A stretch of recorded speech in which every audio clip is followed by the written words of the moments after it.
Assalamualaikum warahmatullahi wabarakatuh. Selamat pagi, siang, sore, dan malam. Di sini kami akan membahas tentang Kerajaan Mataram Kuno. Nama saya Karen Kaliswanda dari absen 35. Selamat menyaksikan. Kerajaan Mataram kuno adalah kerajaan maritim, bahwa kerajaan ini berada di wilayah yang dikelilingi oleh gunung, pegunungan, dan sungai.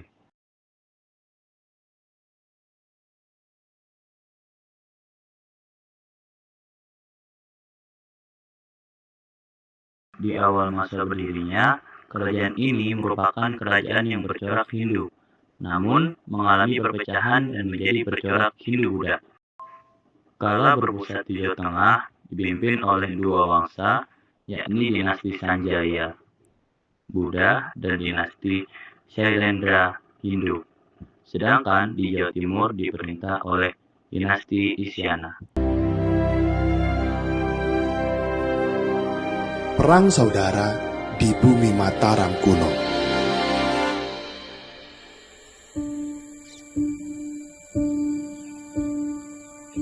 Pada pertengahan abad ke-8 di Jawa bagian tengah, berdiri sebuah kerajaan yang bernama Mataram kuno atau Medang. Lokasi kerajaan ini diperkirakan berada di tengah-tengah pegunungan. Di sebelah utara terdapat Gunung Merapi, Merbabu, Sindoro, dan Sumbing. Di sebelah barat, Gunung Serayu. Di sebelah timur, Gunung Lawu, serta di selatan berdekatan dengan Samudra Hindia dan Pegunungan Seribu. Salah satu tokoh kerajaan Mataram kuno yang terkenal ialah Rakai Pikatan, seorang pangeran dari Wangsa Sanjaya, salah satu dinasti Hindu Siwa terbesar di Mataram kuno atau Medang. Rakai Pikatan adalah seorang pangeran yang berambisi untuk membangkitkan dinasti Sanjaya, serta menyatukannya dengan dinasti Sailendra, dinasti Buddha terbesar penguasa kerajaan Medang, yang pada saat itu dipimpin oleh Raja Samaratungga pada tahun 792 sampai 833 Masehi. Menjelang turun tahta, Samaratungga mengeluarkan suatu keputusan politik penting yang membuat ambisi Rakai Pikatan dapat berjalan mulus.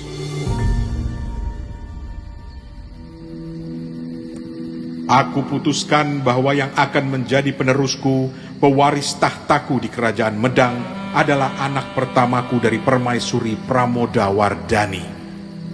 Keputusan sang raja ini menuai penolakan dari anak lelakinya, Balaputradewa, putra Samaratungga dari Dewi Tara, cucu dari Dharmasetu, Raja Sriwijaya. Ampun Ayahanda, Ananda kira ada yang salah dengan keputusan Ayahanda. Di kerajaan manapun, yang berhak menjadi pewaris tahta adalah anak laki-laki, bukan seorang perempuan, meskipun ia adalah anak pertama raja. Apakah kau menentang keputusanku, wahai Balaputradewa? Ampun Ayah, Ananda tidak berani. Ananda hanya merasa tidak puas dengan keputusan Ayah. Pramodawardhani yang sedari tadi hanya diam memperhatikan jalannya percakapan antara ayah dan sang adik, lalu bicara mengeluarkan isi hatinya. Ampun Paduka Ayahanda, bolehkah Ananda bicara? Silakan putriku. Menurut pendapat hamba, keputusan raja adalah mutlak, tidak bisa diganggu apapun. Sabdo Pandito Ratu, raja tidak boleh ragu, harus tegas dalam mengambil keputusan, dan tidak bisa menarik kata-katanya kembali. Hemat hamba Ayahanda, perempuan pun mampu menjadi raja.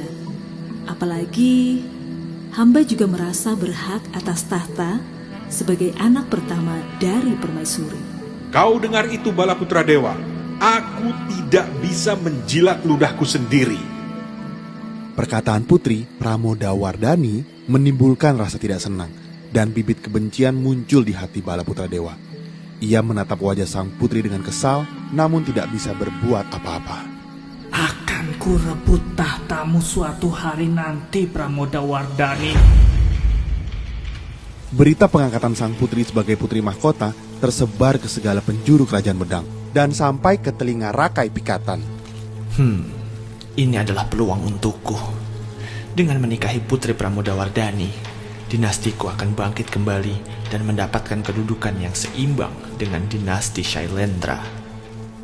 Untuk memuluskan tujuan politiknya, Rakai Pikatan berusaha mendekati Raja Samaratungga serta berusaha mengambil hati putri Pramodawardhani. Usahanya ini pun menuai hasil. Pada tahun 832 Masehi, Rakai Pikatan berhasil menikahi sang putri mahkota.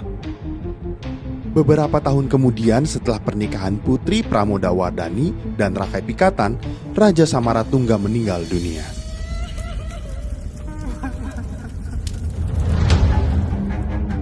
Kematian sang raja menimbulkan masalah serius karena sang putra, Balaputradewa, menuntut haknya atas tahta kerajaan Medang dan menantang perang kepada Pramodawardhani. Rakai Pikatan dan sang istri memutuskan untuk merespon tantangan tersebut.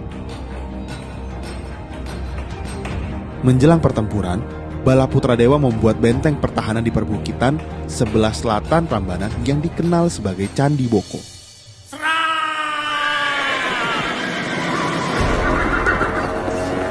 Dalam perang saudara ini, Pramodawardhani yang dibantu oleh suaminya Rakai Pikatan akhirnya mampu mengalahkan dan mendesak Balaputradewa sehingga ia lari ke Sumatera. Yang di kemudian hari, Balaputradewa menjadi raja di Kedatuan Sriwijaya, mewarisi kerajaan dari kakeknya Dharmasetu. Kerajaan Medang yang dipimpin oleh Pramodawardhani dan Rakai Pikatan yang berbeda agama berdampak positif terhadap toleransi beragama antara pemeluk Buddha dan Hindu di Jawa kala itu. Agama Buddha masih lebih dominan daripada Hindu pada dekade awal abad ke-7. Salah satu buktinya adalah Candi Borobudur, kompleks candi besar yang dibangun pada era Samaratungga yang diresmikan oleh Pramodawardhani pada tahun 824 Masehi. Pramodawardhani juga mengizinkan sang suami untuk merintis dibangunnya candi-candi Hindu di wilayah kerajaannya. Sebaliknya, Rakai Pikatan pun turut membantu pendirian candi-candi umat Buddha termasuk di wilayah Pelawasan dekat Prambanan. Candi-candi di Pelawasan yang diperuntukkan bagi pemeluk agama Buddha didirikan secara gotong royong oleh para penganut agama Buddha dengan orang-orang yang beragama Hindu.